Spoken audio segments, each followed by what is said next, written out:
बुलंद आवाज में एक बार हम सभी लोग नारा लगाएंगे, भारत माता की, भारत माता की। बहुत अच्छे।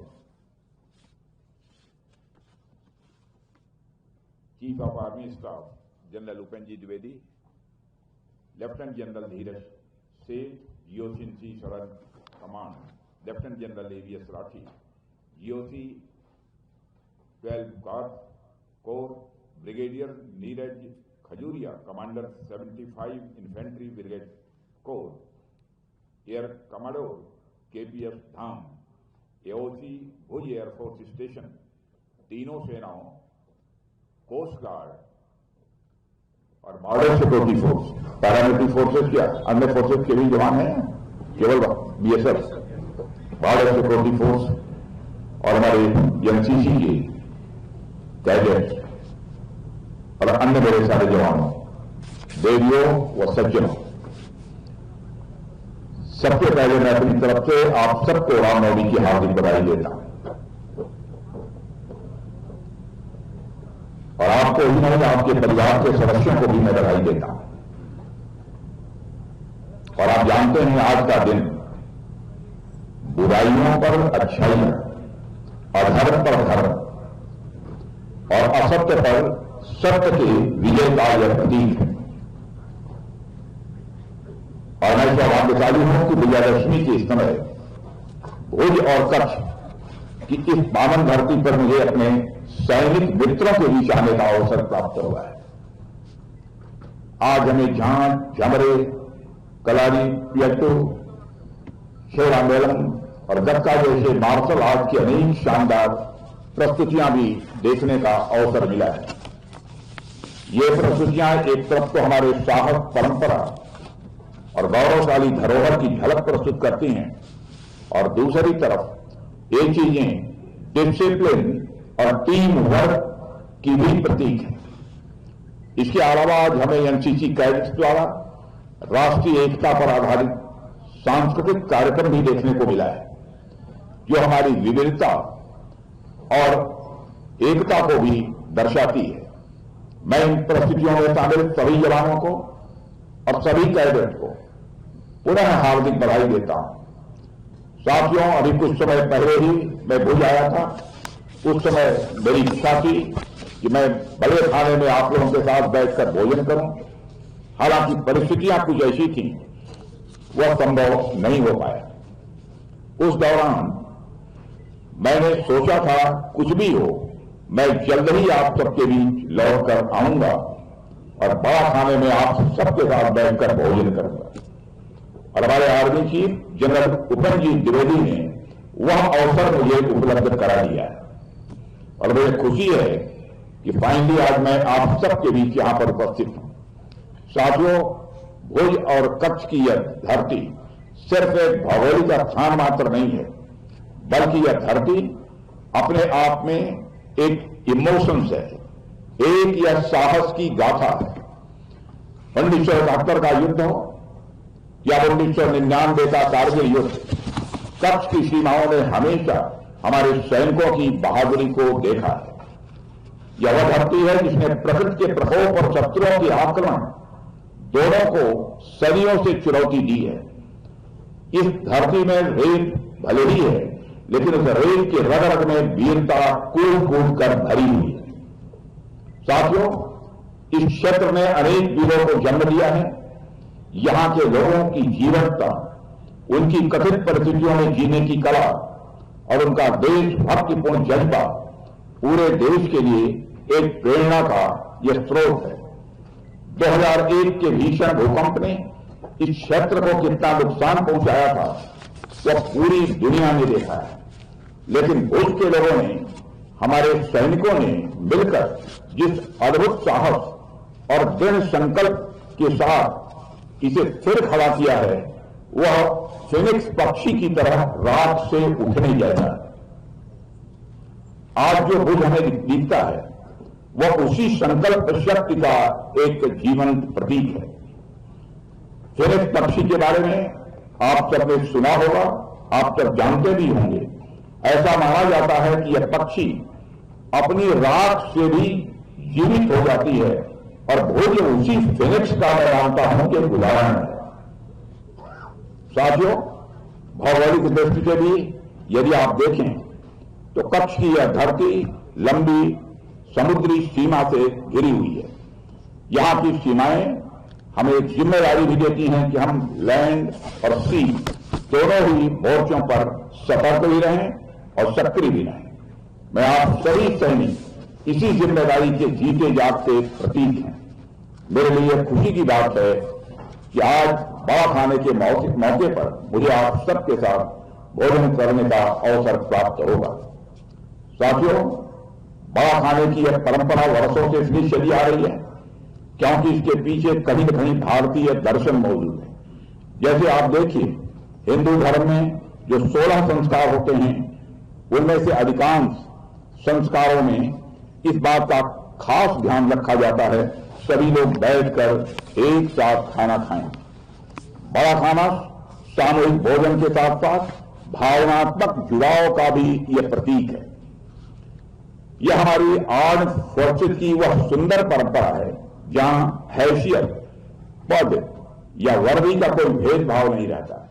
सब एक साथ बैठकर भोजन करते हैं। यह परंपरा हमें यह संदेश देती है कि हम सभी एक परिवार हैं। साथियों, हमारी आर्म्ड फोर्सेज में यह परंपरा वर्षों से चली आ रही है। जब हम एक ही साथ बैठकर भोजन करते हैं तो यह हमें हमारे प्राचीन भारत के मूल्यों की याद दिलाती है, जहां भोजन को केवल शरीर की भूख मिटाने का ही साधन नहीं बल्कि सामाजिक एकता और भाईचारे को बढ़ाने का माध्यम भी माना गया है।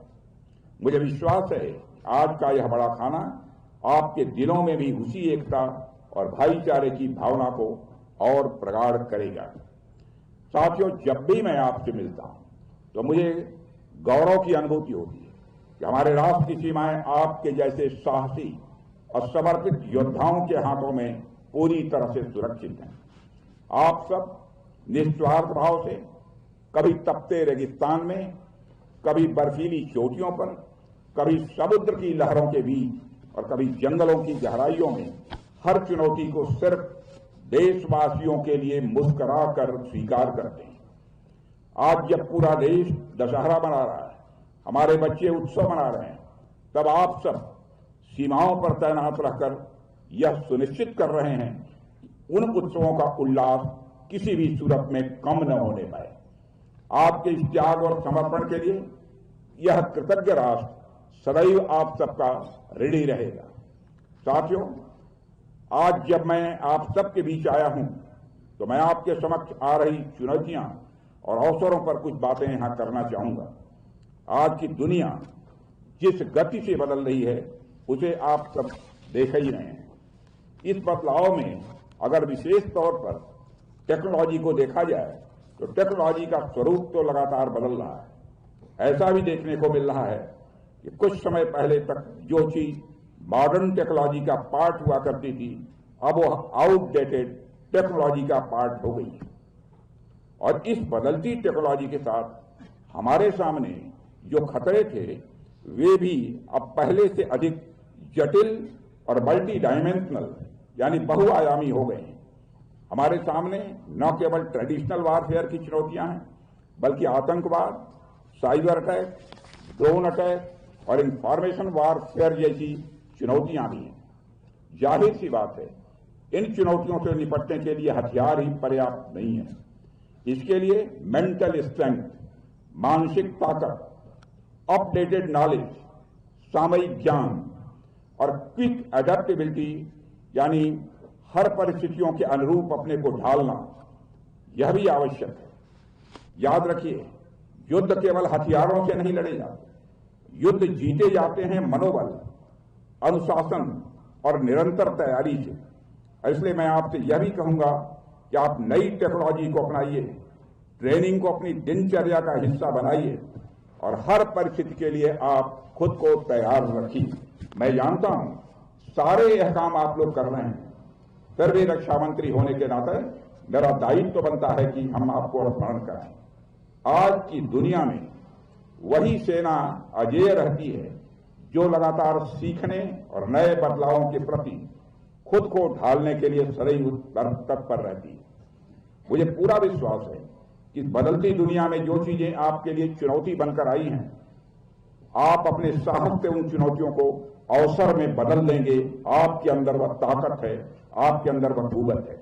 मैं आप सबको यह भी विश्वास दिलाता हूं कि आपके कल्याण के लिए, भारत की रक्षा और सुरक्षा के लिए जो भी कदम आवश्यक होगा, सरकार उन्हें उठाने में किसी भी सूरत में पीछे नहीं रहेगी।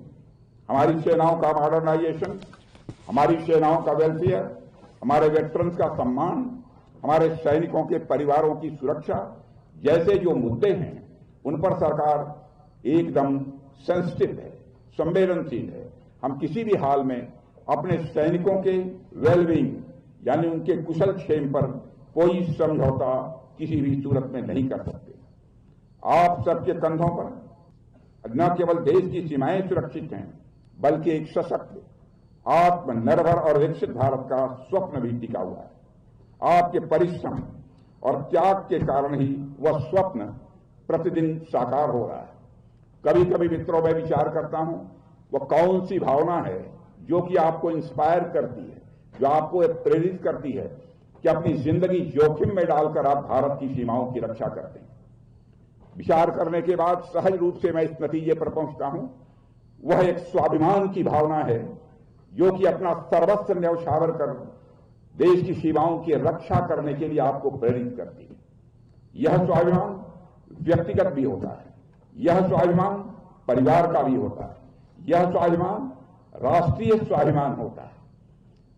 यदि कोई आपको अपशब्दों का प्रयोग करता है तो आपका व्यक्तिगत स्वाभिमान जाग उठता है।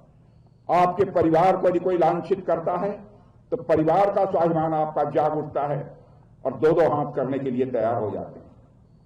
वैसे ही देश की सीमाओं पर, देश के स्वाभिमान पर दुनिया की कोई ताकत आंख उठाकर देखने की कोशिश करती है तो उस समय जो स्वाभिमान जागृत होता है वो व्यक्तिगत स्वाभिमान नहीं होता, वह पारिवारिक स्वाभिमान नहीं होता है, वह राष्ट्रीय स्वाभिमान होता है जो आपके अंदर पैदा होता है और देश की सीमाओं की रक्षा करने के लिए आप अपना सर्वस्व न्यौछावर कर देने का काम करते हैं।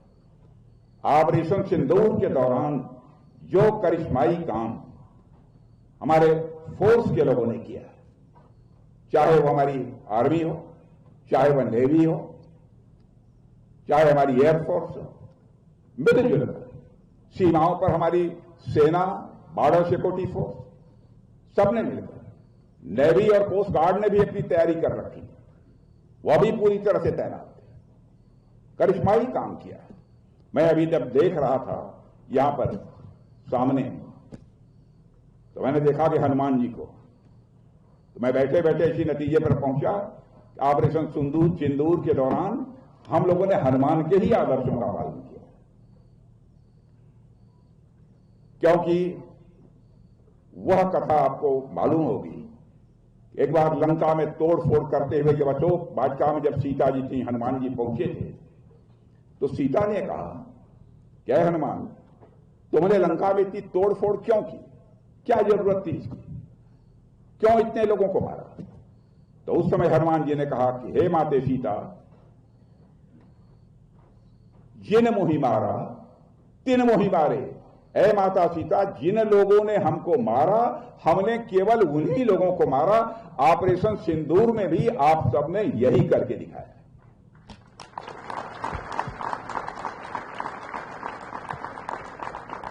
हमारे लोगों को आतंकवादियों ने मारा था, हम लोगों ने केवल आतंकवादी ठिकानों पर ही हमला किया था, वहां चोट पहुंचाकर हम लोगों ने उनका सफाया किया था। साथियों, आप सबके प्रति सम्मान का भाव पहले से भी कहीं अधिक देशवासियों में बढ़ा है और मैं मानता हूं कि आप सबके कंधों पर न केवल देश की सीमाएं सुरक्षित हैं, बल्कि एक सशक्त और आत्मनिर्भर और विकसित भारत का स्वप्न भी टिका हुआ है। आपके परिश्रम और त्याग के कारण ही स्वप्न प्रतिदिन साकार हो रहे हैं और यह सदी दुनिया में यदि किसी देश की है तो भारत की है। आने वाला वक्त भी किसी का है तो आपका है, आपके भारत का है। और हमारे प्रधानमंत्री जी के मार्गदर्शन में हमने जिस प्रकार से आत्मनिर्भरता की ओर कदम बढ़ाया है, मुझे पूरा विश्वास है कि हमारी सेना भी आने वाले समय में निश्चित रूप से दुनिया की सर्वश्रेष्ठ सेना होगी। और मुझे पूर्ण विश्वास है कि आप लोगों के सहयोग से हम इस उद्देश्य को जल्द ही हासिल करेंगे। इन्हीं शब्दों के साथ आज रामनवमी के अवसर पर भी आपको, आपके परिवार के सदस्यों को हार्दिक शुभकामनाएं देता हूं और साथ ही कल विजयादशमी है। विजयादशमी की भी आप सभी को और आपके परिवार के सदस्यों को हार्दिक शुभकामनाएं देते हुए अपना निवेदन समाप्त करता हूं। आप सबको बहुत बहुत धन्यवाद।